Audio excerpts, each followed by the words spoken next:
everyone, it's Lynn. I hope y'all are having a lovely Monday. I'm doing okay so far today. Just got done working 10 hours at work, which was a super long day for a Monday, but I made it, and here I am, and I'm making a video. I haven't done one at home in a long time. It's really snowy outside and pitch dark. It's like nearly 6 o'clock in the evening, and just wanted to kind of talk about some things. If you have listened to my other videos, you know that my oldest son has died from a drug overdose. It was fentanyl and xylazine, a combination, which seems to be pretty prevalent here in Pennsylvania, especially near the Philadelphia area, which my son had been living, not in Philadelphia, but close to it when he had passed away. So a lot of their drugs are laced with those two things. We don't know what he was trying to consume. We don't know a lot of things, but yeah, that happened this past April. The day after Christmas was actually 8 months since his passing, and every day is a challenge. So I'm just making videos kind of for general knowledge, and also so that I can look back at this later down the road and kind of see where things were in my life,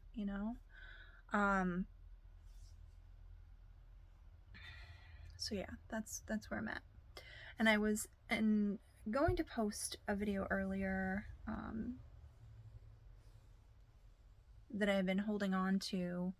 That was the day that my son would have turned 25, which was in October. I was holding on to the video because there was like a little bits about Christmas gifts in there, and I didn't want any of my family members to see a video before they got the surprise that I wanted to give them. But that video was like really emotional, and I was like letting the F-bomb fly. So I decided not to post that one. On his 25th birthday, I had COVID. My youngest daughter had COVID also. And so I was like really upset because I was trying to make the day really special, just like I would have if he had been living. And it didn't work out. So I was going to make peanut butter blossom cookies, which were his absolute favorite cookies, and I was going to make tacos, and because that was his favorite dinner. And that day just kind of got messed up. But we did get him a peanut butter ice cream cake, a Reese's peanut butter ice cream cake, which he would love because that was like his favorite candy. And I got a really cool candle that was a happy birthday candle that smells like a birthday cake, and it had like sprinkles, and it was like fun. And I got those, and we just paid tribute to him on his birthday. So I can't really post about that. I can't really share that video. I just don't feel right about it. But a lot of things have happened these past 8 months, and it's been incredibly difficult, to say the least. The loss of a child is like, as a mom, it feels like your soul and heart have been ripped out of your body, and then it gets stomped on a whole bunch, and then torched. And after it's torched and like down to nothing, you just toss it to the depths of the ocean to never be found again. And I know that sounds awful, but really that's some days that's exactly how I feel. Especially around the holidays. They were really difficult. So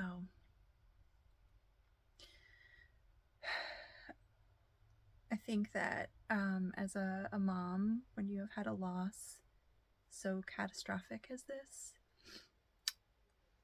you do not ever recover from it. And that seems to be a theme.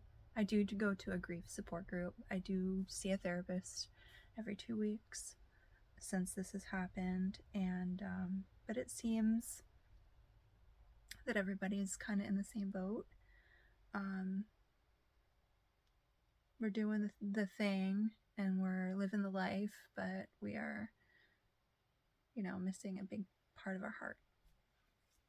And I do have 4 children total, including my son who passed away. And it is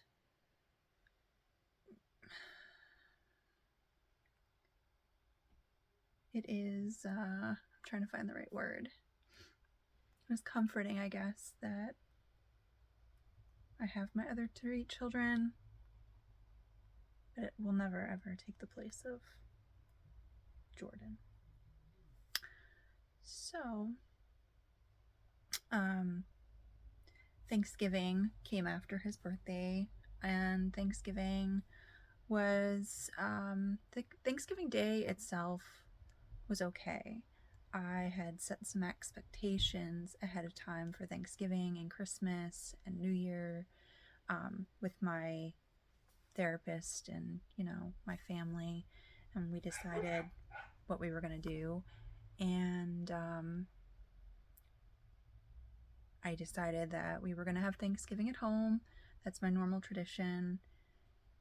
And then my in-laws came over and we celebrated. And then, sorry, I've got some barky dogs out there. And then Black Friday was like, I made a mistake and I was wrapping some presents and I had a little bit of wine and I had a bit of a meltdown and could not control my crying because I keep a notebook. I have been for years because I have 4 kids. I have a big family, and I keep my notebook and I have a list of everything that I buy everyone for Christmas so that everybody gets equal gifts. I just find that works for me. I can keep tabs on things because I like to wrap things and put them away, and then they're not seen until Christmas. And when I was going through there, I had to not have Jordan's name there, which triggered me. I mean, who wouldn't it trigger? You're making a list and you have to remove somebody that's very important. So that was not great, but I did bounce back and, talked about it in therapy and group and stuff and, moved past it. And then leading up to Christmas, we had the expectation that we were going to continue our traditions. We put the Christmas tree up the Sunday after Thanksgiving, which is our normal tradition. I purchased a really pretty ornament that was like a glass ball that had a feather and said something like, I have an angel in heaven and I call him my son, I think is what it said. So we did that. And then for Christmas, we knew that my oldest daughter was going to be with her father this year, and we were going to have the normal Christmas morning here at home with my son and daughter, but not my third daughter or my second daughter, my oldest child. She wasn't going to be here. And then we were going to go to my mother-in-law's for dinner that day. And so we did that, and there were tears that day. The special gift that I had gotten was because I was going through Jordan's things before his birthday and going through the Christmas items, just feeling nostalgic, and found 2 cards in his things that he never actually got to open. One was for my youngest daughter, and I really wish he had seen it because I think that he would have felt good. She said something to the effect that he made her feel safe and loved, and it really makes me happy that regardless of all of the things that have happened because of his addiction that had gone on for years, that my youngest daughter still felt safe and loved around him. They had a really special connection. And then the second card, excuse me. The second card was a card from my husband's best friend. He every year would give the kids a card, and there was $20 in the card. And I wasn't exactly sure what to do with it right then, because, like, what do you do with $20 that was designated for someone who's not alive anymore? Can't give it to him. Can't really save it for a rainy day. It's not right, in my opinion, anyway. So I decided to buy special necklaces with the $20 and then a little bit more that I kicked in. And I got a special little brother necklace and sister necklaces and stepdad necklace and uncle, and one for my dad, his pop-pop, and so he could be part of Christmas this year, that it was his money and he was present for it. So there were a lot of tears and a lot of emotions, and it was a hard day, but we made it through the holiday, and we're here in January. For New Year's Eve, we just stayed home. You know, my son, my daughter, my husband, my dad, and we played cards and Yahtzee and ate goodies and snacks, and very quietly brought in the new year, which is different than our traditional New Year's Eve party. We usually invite friends and family, and it's like a huge thing. It's been a huge thing for me since even before I was with my husband 23 years ago. But we're deep in our grief still, especially around the holidays. So now we're in 2024 and starting a new year without a very important piece of our family. And it's so weird. And I don't know how I'm going to make it happen, but I'm trying. So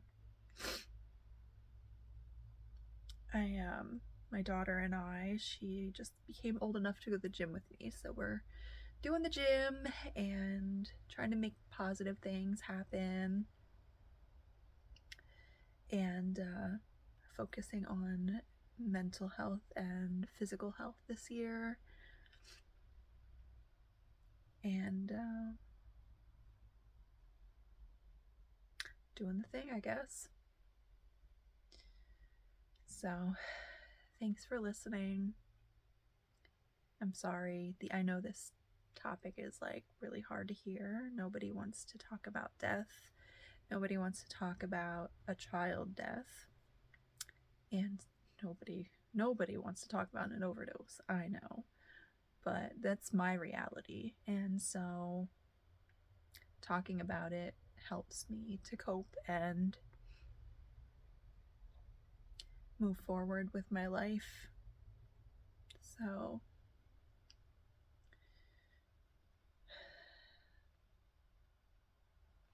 thanks for listening, and I hope y'all have a good night, and I hope that we don't get hammered with more snow anytime soon. Talk to y'all later. Bye.